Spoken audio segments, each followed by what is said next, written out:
B.ed Language across the curriculum. This is a course included in B.ed and इसमें से हमने section A already discuss कर लिया है, मल्टीकल्चरलिज्म इन क्लासरूम। आज हम करेंगे सेक्शन बी का पार्ट 1। सेक्शन बी में 2 पार्ट्स है, 1 and 2।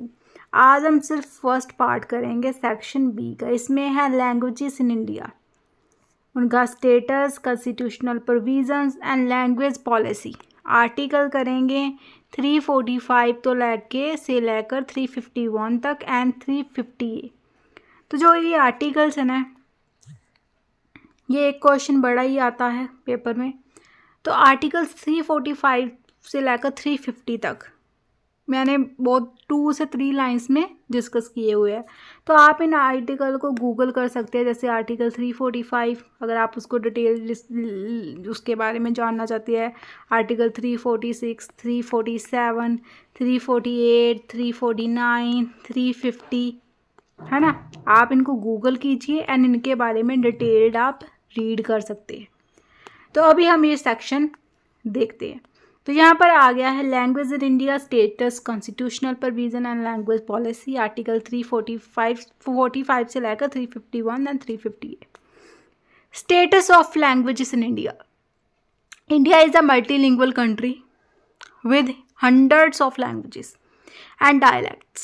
The Indian Constitution recognizes the importance of the linguistic diversity. Unity in diversity. India is a diverse country. ठीक है, कितनी लैंग्वेजेस है, कितने लोग हैं, कितने रिलीजन है, कितनी स्टेट्स है, ठीक है, डिवर्स कंट्री है ना। And provides a framework to protect and promote all languages. तो हमें हर एक लैंग्वेज को अपलिफ्ट करना है।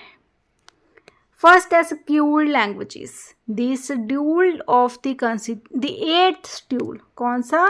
The 8th schedule of the constitution list 22 languages including Hindi, Bengali, Punjabi, Tamil, Telugu, Urdu, Marathi, Gujarati, Kannada, Malayalam extra. These are known as scheduled languages. Okay, these are known as scheduled languages.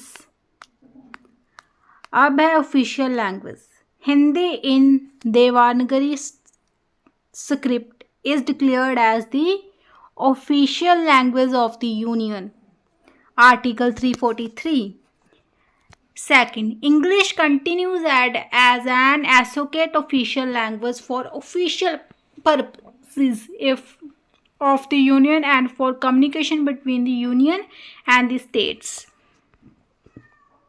Regional languages. Each state can choose its own official language for administration within the state. अभी हम करेंगे articles. Article 345, official language of state. A state can adopt any one or more languages in use in that state as its official language. ठीक है, state के पास authority है, वो कोई भी ऑफिशियल लैंग्वेज चूज़ कर सकती है अपने अकॉर्डिंग। अगर पंजाब है तो वो पंजाबी यूज़ कर सकती है, अगर बंगाल है तो वो बंगाली यूज़ कर सकती है। Until the state legislative decide, जब तक वो स्टेट डिसाइड कर रही है, पंजाब डिसाइड कर रहा है कि कौन सी लैंग्वेज चूज़ करनी है, तब तक इंग्लिश चलेगी। English continues as the official language of the state. ये स्टेट के लिए पॉलिसीज है। 346, official language for the communication between states and the union. Communication between one state and another and between a state and the union shall be in Hindi और English. Communication किस में होगी? अगर दूसरी स्टेट के साथ करनी है, अगर यूनियन के साथ करनी है तो इंग्लिश में होगी, या तो फिर हिंदी में।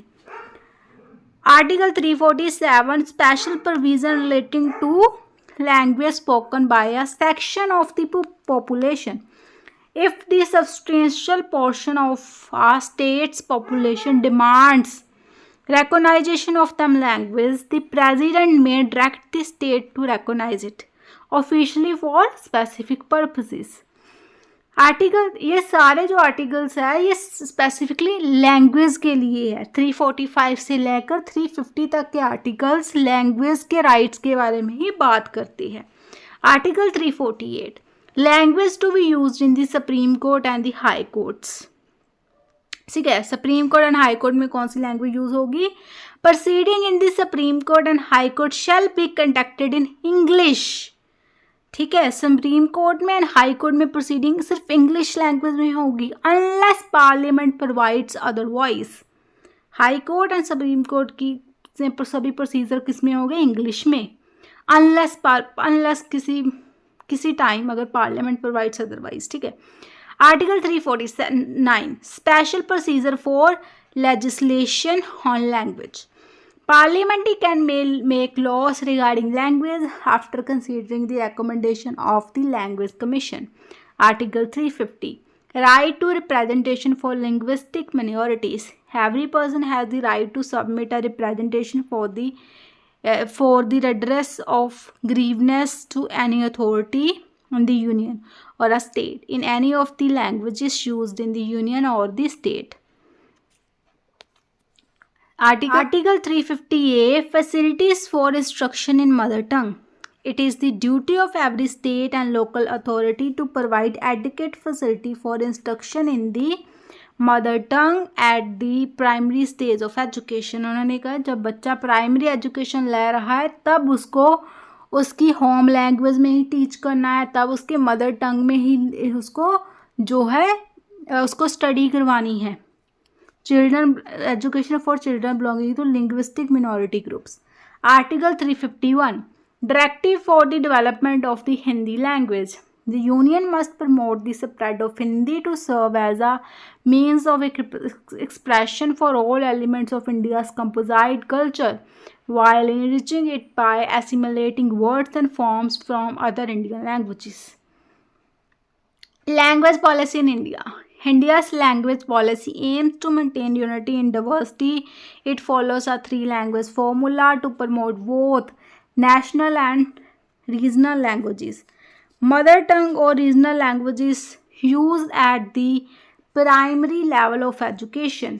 Hindi to promote national integration. English or another modern Indian languages to connect globally and for higher education. Importance of language policy. Promotes national unity and cultural diversity. Ensures education equity by promoting learning in the mother tongue. Promotes linguistic minorities. Balance regional and national interests. Conclusion. The Indian Constitution carefully balanced the linguistic diversity of India by ensuring recognition and respect for all major languages. It promotes Hindi for national communication while safeguarding the rights of linguistic minorities through Article 345 to 351 and 350A.